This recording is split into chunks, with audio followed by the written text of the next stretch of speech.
할렐루야. 오늘도 하나님 앞에 나와 온라인으로 예배하는 모든 성도님들을 환영하고 축복합니다. 제가 기도함으로 새벽 예배 시작하겠습니다. 하나님 감사합니다. 오늘도 저희를 잠에서 깨워주시고 하나님 앞에 나와 예배할 수 있게 해주심에 감사를 드립니다. 오늘 예배를 통해 하나님을 깊이 만날 수 있도록 성령님께서 우리의 예배 자리 가운데 함께하여 주시고 오늘 말씀을 통해 우리를 향한 하나님의 마음을 깨닫기 원합니다. 하나님께서 우리의 가난한 심령 가운데 말씀하여 주셔서 하나님 한 분으로 만족하고 기뻐하는 귀한 은혜의 시간이 되게 하여 주옵소서. 예수님의 이름으로 기도합니다. 아멘. 오늘 주시는 하나님의 말씀은 요한계시록 3장 1절부터 6절까지의 말씀입니다. 사대교회 사자에게 편지하라. 하나님의 7영과 7뼈를 가지신 이가 이르시되 내가 내 행위를 아노니 내가 살았다 하는 이름은 가졌으나 죽은 자로다. 너는 일깨어 그 남은 바 죽게 된 것을 굳건하게 알아. 내 하나님 앞에 내 행위에 온전한 것을 찾지 못하였노니 그러므로 내가 어떻게 받았으며 어떻게 들었는지 생각하고 지켜 회개하라. 만일 일깨지 아니하면 내가 도둑같이 이르니 어느 때에 내게 이를지는 내가 알지 못하리라. 그러나 사대에 그 옷을 더럽히지 아니한 자 몇 명이 내게 있어 흰옷을 입고 나와 함께 다니리니 그들은 합당한 자인 영고라. 이기는 자는 이와 같이 흰옷을 입을 것이요 내가 그 이름을 생명책에서 결코 지우지 아니하고 그 이름을 내 아버지 앞과 그의 천사들 앞에서 시인하리라. 귀 있는 자는 성령이 교회들에게 하시는 말씀을 들을지어다. 아멘.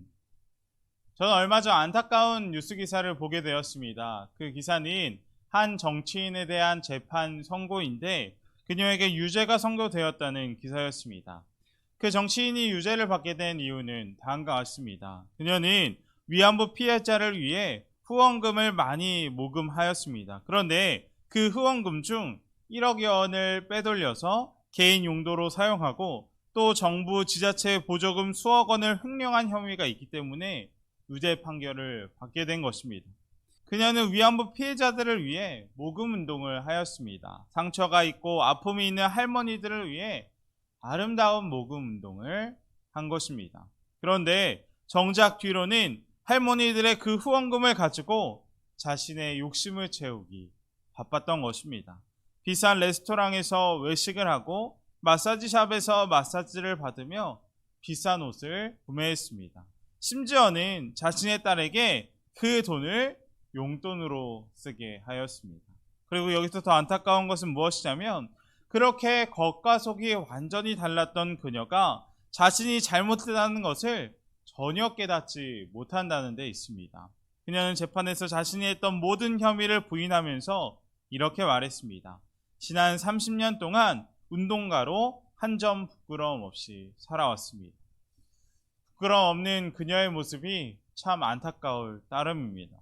많은 사람들은 그녀의 모습을 보고 분노하였습니다. 겉으로는 반일을 하며 강제노동 피해자들 또 위안부 피해자들을 위해 정의로운 척 의로운 척을 했지만 속으로는 자신의 욕심을 채우기에 급급했던 그녀의 모습, 겉과 속이 완전히 다른 그녀의 모습을 보고 분노하는 것입니다. 그런데 제가 이 기사를 보는 가운데 성령님께서 제게 주는 마음이 있었습니다. 그것은 무엇이냐면 과연 하나님께서 보시기에 우리의 모습은 어떠한가 라는 생각이었습니다. 분명 성경을 보면 하나님께서 가장 싫어하시는 것 중 하나는 겉과 속이 다른 외식하는 모습입니다. 우리도 겉과 속이 다른 정치인의 모습을 보며 분노하고 분개하는데 하나님을 믿는다고 하면서도 내 마음대로 살아가고 내 욕심대로 살아간다면 교회는 열심히 다니지만 뒤로는 내 마음대로 하나님 보시기에 좋지 않은 모습을 행한다면 하나님도 그런 우리를 보며 엄청난 분노를 쏟아내실 것입니다. 우리는 어떻게 세상 가운데 살아가고 있습니까? 우리의 신앙과 삶이 일치하는 그런 신앙을 하고 계십니까? 아니면 겉과 속이 완전 다른 그런 모습으로 살아가고 있습니까? 오늘 본문에도 겉은 아름답고 좋아 보이지만 속은 썩어있던 그런 교회가 나옵니다. 그 교회가 어떤 교회입니까? 바로 사대교회입니다. 한번 사진 보겠습니다. 사대교회는 저번 주에 함께 보았던 두아디라 교회에서 동남쪽으로 50km 떨어진 내륙 지역에 있는 도시입니다. 그런데 이 사대는 특징이 몇 가지 있는데, 첫 번째로는 이 사대가 소아시아 지역의 최대 금 생산지였다는 것입니다. 강에서도 엄청난 사금이 나왔고 땅을 파도 금이 나오는 엄청난 금맥이 흐르는 곳이었습니다. 그래서 사대는 황금의 도시로 불리며 당시 소아시아에서 가장 부유했고 가장 화려한 도시 중 하나였습니다. 그리고 또 사대의 특징으로는 주변이 암벽으로 둘러싸여 있는 천연 요새였다고 합니다. 도시가 산에 둘러싸여 있다 보니까 외부에서 쉽게 공격할 수 없는 그런 도시였던 것입니다.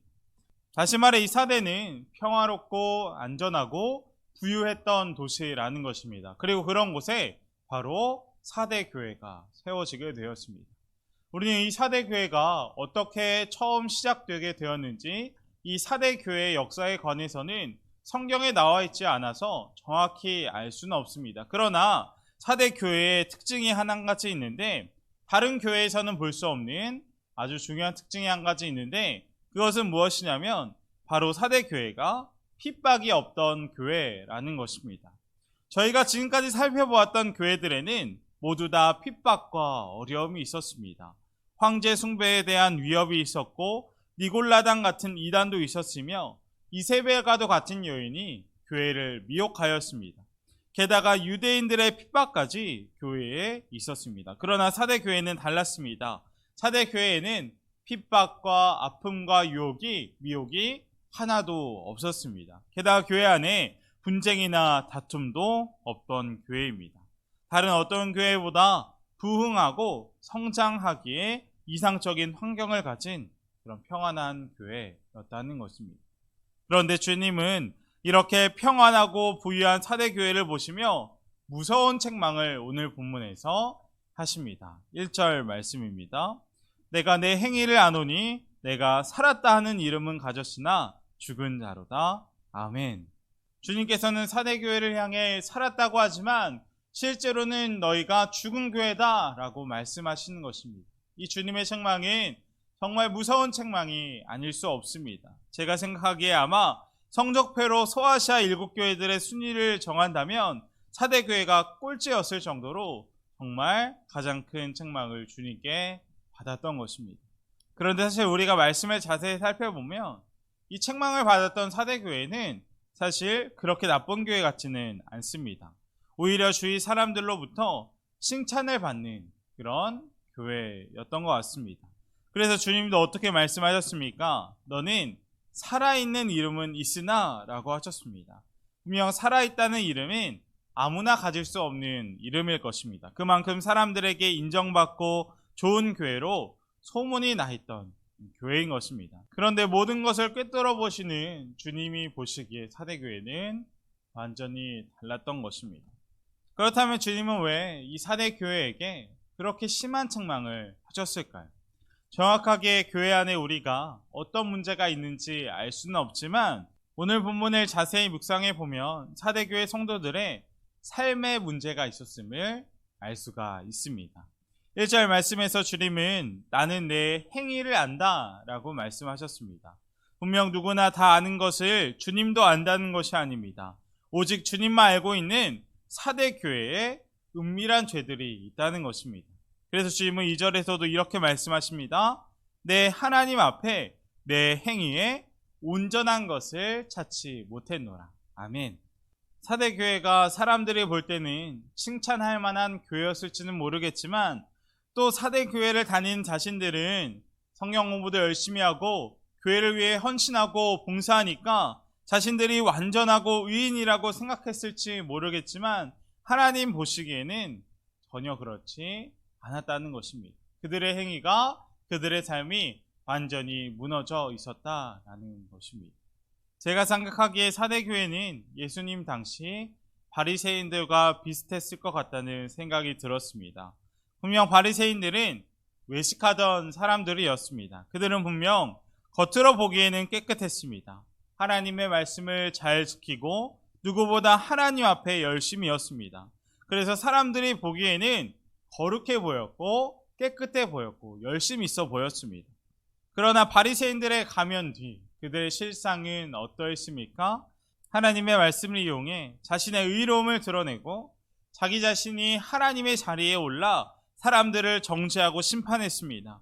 또한 그들은 믿음을 이용하여 높은 권력을 얻고 싶은 욕심밖에 없었습니다. 그들의 겉모습과 속이 완전히 달랐던 것입니다. 그래서 모든 것을 아시는 주님은 이들을 보시고 엄청난 분노를 쏟아내십니다. 강도나 음란한 여인보다 어떤 큰 죄를 지은 자보다 외식하는 그들에게 주님은 더 큰 분노를 하시며 말씀하시는 것입니다. 화 있을진저 외식하는 바리새인들이여 회칠한 무덤 같으니 겉으로는 아름답게 보이나 그 안에는 죽은 사람의 뼈와 모든 더러운 것이 가득하도다. 아멘. 겉과 속이 달랐던 외식하는 바리새인들의 모습, 또 사람들에게 칭찬은 받았으나 하나님께 책망을 들었던 사대 교회를 보며 우리의 모습을 한번 돌아보았으면 좋겠습니다. 예수님을 구주로 믿는 우리는 하나님 앞에 어떻게 살아가고 계십니까? 되게 많은 사람들이 기독교인을 비판하는 것 가운데 하나는 겉과 속이 다른 이중적인 모습 때문일 것입니다. 교회에서 예배를 드리고 은혜를 받았다고 말하면서도 운전을 하면서 난폭 운전을 하고 욕을 일삼고 집에 돌아가서 아내에게, 자녀에게, 직장 동료들에게 은혜가 되지 못한 행동을 일삼습니다. 또한 사람들 앞에서 내 모습과 혼자 있을 때의 내가 다릅니다. 살았다는 이름을 가졌지만 교회에 열심은 있고 교회를 다니지만 실상은 죽은 자인 것입니다. 그러나 분명한 것은 사람들 앞에 있을 때도 사람들이 없을 때도 여전히 하나님은 하나님 되신다는 것입니다. 우리가 사람을 바라보는 것이 아니라 오직 우리와 함께 계시고 언제나 우리와 동행하시는 그 주님을 바라보며 신앙생활 해야 할 것입니다. 저는 예전 김재환 감독의 커바디스, 그것은 교회가 아니다 라는 영화를 본 적이 있습니다. 이 영화는 독립영화로 한국교회의 부정부패와 비리에 대한 비판을 담고 있는 영화였습니다. 분명 한국교회는 세계적으로 유명합니다. 놀라운 부흥이 있고 열심히 있는 기도가 있고 많은 선교사님들을 파송하는 그런 교회입니다. 또한 크고 좋은 예배당이 얼마나 많은지 모릅니다. 그러나 그 영화를 보면 한국교회의 겉모습은 아름답고 멋있어 보일지 모르지만 그 속에는 참 안타까운 모습들이 많이 있다는 것을 적나라하게 보여주었습니다. 그래서 저는 이 영화를 보며 마음이 참 안타까웠습니다. 분명 이 영화를 만든 감독은 한국교회가 망하기를 바라서 이 영화를 만든 건 아니었을 것입니다. 교회가 진짜 교회가 되기를 위한 마음, 교회가 세상에서 빛이 되고 소금이 되는 진짜가 되길 원하는 마음으로 이 영화를 만들었을 것입니다. 분명 우리 개신교는 저항하는 사람들로 시작되었습니다. 중세시대 카톨릭은 엄청나게 화려하고 강력했습니다. 그러나 그들의 속은 어떠했습니까? 썩어 있었습니다. 면죄부를 팔고 하나님의 말씀을 자의적으로 해석했습니다. 그러나 그런 모습에 저항하는 사람들이 있었습니다. 핍박과 어려움 속에서도 본질이 아닌 것들, 가짜에 저항하며 오직 믿음, 오직 성경, 오직 은혜로 우리 교회 개신교가 시작되게 된 것입니다. 우리도 저항했으면 좋겠습니다. 만약 우리를 교회 되지 못하게 하는 모습들이 있다면, 또 겉모습은 교회 열심히 다니지만 우리 마음 가운데 여전히 은밀한 죄들이 있다면 우리가 저항해야 할 것입니다. 분명 성경이나 교리에 관한 지식이 있고 교회 생활을 열심히 해서 사람들로부터 예수 잘 믿는다는 말을 듣는 것에 만족하면 안 될 것입니다. 중요한 것은 우리가 혼자 있을 때 주님을 바라보냐는 것입니다. 또 가정과 직장에서 우리의 삶의 자리에서 실제로는 어떻게 살아가냐라는 것입니다. 분명 주님은 죽어가는 사대교회에게 말씀하셨습니다. 너희가 깨어 있어라. 내가 내게 가르친 그것을 되새겨서 굳게 지키고 회개하여라 라고 말씀하셨습니다. 우리에게 만약 사대교회와 같은 모습이 있다면 회개해야 할 것입니다. 예수님을 영접했다면서도 진정 주님을 바라보고 살지 못하고 있다면, 우리의 겉모습과 우리의 속에 있는 그 모습이 다르다면 우리가 빨리 회개하고 돌이켜야 할 것입니다. 그리고 우리가 그 하나님 앞에 돌이킨다면 겉과 속이 다른 것이 아니라 하나님 앞에 우리의 겉과 우리의 속마음이 신실하다면 주님은 우리에게 엄청난 약속을 해 주십니다. 5절 말씀입니다. 너희의 이름을 생명책에서 지우지 않을 것이고 우리의 이름을 하나님과 천사들 앞에서 시인하겠다라고 말씀하십니다. 사람들은 우리의 믿음을 몰라주고 작게 여길 수도 있지만 모든 것 아시는 주님께서 우리의 믿음을 알아주시고 크게 여겨주시고 귀히 여기시겠다는 것입니다. 또한 끝까지 믿음을 지키고 이기는 자에게는 흰옷을 입혀주시겠다고 말씀하십니다. 구원받은 하나님의 백성들, 참된 성도들이 들어가는 그 하나님 나라에서 우리가 흰옷을 입고 영광스럽게 주님과 항상 함께 하겠다는, 함께 해주시겠다는 약속을 우리에게 해주시는 것입니다. 우리가 끝까지 믿음을 지켜 하나님께서 우리에게 약속하신 그 엄청난 축복을 모두 다 받게 되는 우리 모두가 되기를 주님의 이름으로 축복합니다. 이 시간 함께 기도하기 원합니다. 첫 번째로 기도할 것은 오늘 말씀처럼 우리가 어떤 외식이나 이중적인 마음이 아니라 온전히 우리의 모든 것을 다해 하나님을 섬기기를 원합니다. 우리의 삶에서, 가정에서, 직장에서 온전하고 거룩한 하나님으로 살아가는 그런 우리가 되게 해달라고 기도하겠습니다. 두 번째로는 환우분들을 위해 기도하겠습니다. 하나님께서 치유의 손으로 환우분들을 만들어주시고 긍휼히 여겨주셔서 그들 마음 가운데 구원과 치유와 회복이 넘쳐나게 해달라고 함께 기도하겠습니다. 자, 기도함으로 오늘 모든 예배 마치겠습니다. 하나님 감사합니다. 오늘도 함께 요한계시록의 말씀 사대교회를 보며 하나님께서 우리에게 원하시는 모습이 무엇인지 은혜 나누게 하시니 감사를 드립니다. 하나님, 저희가 오직 하나님만 바라보기 원합니다. 서기관과 바리새인들과 같이 가면을 쓰고 살아가지 않고 이중적인 신앙생활을 하는 것이 아니라 하나님 앞에 항상 깨어있기 원합니다. 성령 하나님, 저희와 함께하여 주시고 힘주셔서 우리의 삶과 믿음이 잃지 않은 하나님을 기쁘시게 하고 세상 가운데 선한 영향력을 흘려보낼 수 있는 저희 모두가 되게 하여 주옵소서. 이 모든 말씀 예수님의 이름으로